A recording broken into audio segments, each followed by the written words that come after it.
So hello everyone, ngayon magluto tayo ng Vietnamese spring roll. Napakasarap nito, as in grabe. Subukan nyo to guys.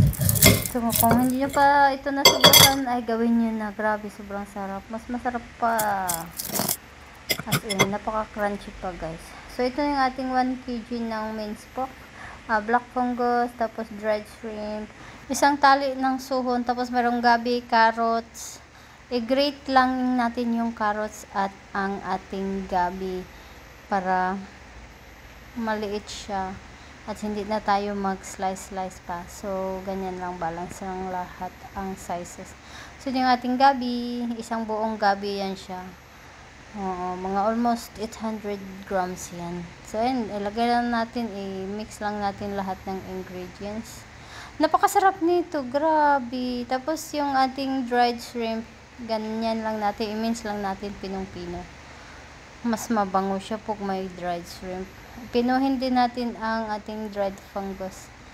So ito, putulin ang suhon. So yung glass noodles, ay naku, napakasarap as in. Subukan nyo to guys.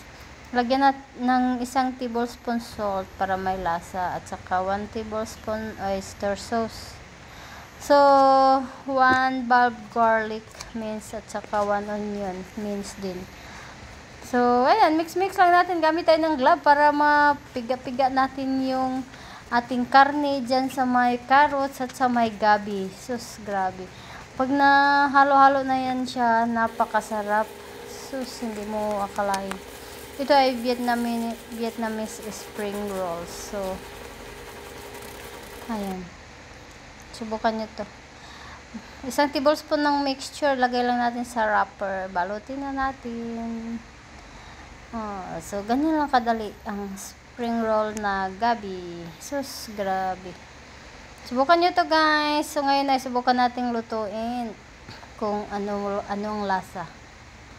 Ayan, lagay tayo ng chopstick. Alam nyo na kung paano i-preto yan. So, ganyan lang, madali lang naman, di ba? So, prito-prito hanggang mag-golden brown. So, ayan, luto na siya. Tikman na natin. Hiwain muna natin kung anong crunchy ba siya talaga. As in, crunchy. Ay, ang sarap. Oh, ang ganda. Luto yung sa ilalim, pati yung karne, pati yung gabi.